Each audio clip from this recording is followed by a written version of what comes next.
শেরপুরের ঝিনাইগাতিতে নির্বাচনী ইশতেহার পাঠ অনুষ্ঠানে ঘটে যাওয়া মর্মান্তিক ঘটনাটি আমাদের সবাইকে গভীরভাবে নাড়া দিয়েছে। রাজনৈতিক মতপার্থক্যের জেরে একটি প্রাণ ঝরে গেছে, যা কোনোভাবেই গ্রহণযোগ্য নয়। এই ঘটনার পর সামাজিক যোগাযোগ মাধ্যমে নানা ধরনের বক্তব্য ও অভিযোগ ছড়িয়ে পড়েছে।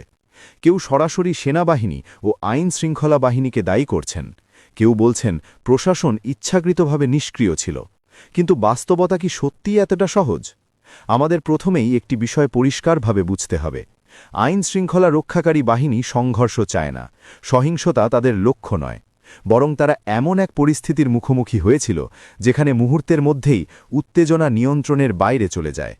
দুটি বড় রাজনৈতিক দলের বিপুল সংখ্যক কর্মী মুখোমুখি অবস্থানে একটি তুচ্ছ বিষয় থেকে শুরু হয়ে ধীরে ধীরে পরিস্থিতি রূপ নেয় সহিংসতায়। এখানে একটি গুরুত্বপূর্ণ প্রশ্ন উঠে আসে। যদি আইন শৃঙ্খলা রক্ষাকারী বাহিনী সত্যিই ইচ্ছাকৃতভাবে নিষ্ক্রিয় থাকত, তাহলে সেই সংঘর্ষে একজন সেনা সদস্য আহত হওয়ার তো কোনো কথাই ছিল না। নিজেদের জীবন ঝুঁকিতে ফেলে আঘাতের শিকার হয়ে কোনো বাহিনী দায়িত্ব এড়িয়ে যাচ্ছে, এমন দাবি বাস্তবতার সঙ্গে যায় না। এটা বরং প্রমাণ করে তারা পরিস্থিতি সামাল দেওয়ার চেষ্টা করেছে। কিন্তু হঠাৎ উত্তেজনা, বড় জমায়েত এবং রাজনৈতিক কর্মীদের অনমনীয় অবস্থান পরিস্থিতিকে আরও জটিল করে তোলে। আমাদের মনে রাখতে হবে, আইন শৃঙ্খলা বাহিনী কোনো যন্ত্র নয়, তাদেরও সীমাবদ্ধতা আছে।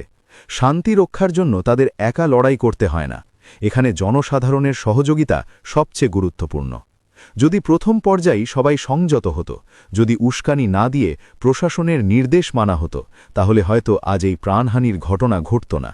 সেনাবাহিনী বা পুলিশকে ঢালাওভাবে দোষারোপ করে, ঘৃণা ছড়িয়ে, অবিশ্বাস তৈরি করে এই সংকটের সমাধান সম্ভব নয়। বরং এতে সহিংসতা আরও উস্কে যায়, ঝুঁকিতে পড়ে সাধারণ মানুষের জীবন। নির্বাচন মানে প্রতিযোগিতা, কিন্তু নির্বাচন মানে শত্রুতা নয়। আইন শৃঙ্খলা বাহিনী একা শান্তি নিশ্চিত করতে পারবে না, যদি আমরা নিজেরাই অস্থিরতা সৃষ্টি করি। আজ প্রয়োজন দায়িত্বশীল রাজনীতি, সংযত বক্তব্য এবং প্রশাসনের সঙ্গে সহযোগিতা। সহযোগিতাই পারে সহিংসতা থামাতে, সহযোগিতাই পারে আরেকটি প্রাণ ঝরে যাওয়া ঠেকাতে। প্রশ্ন একটাই, আমরা কি আরও লাশ দেখতে চাই, নাকি একটি শান্তিপূর্ণ নির্বাচন? সিদ্ধান্ত আমাদের সবার।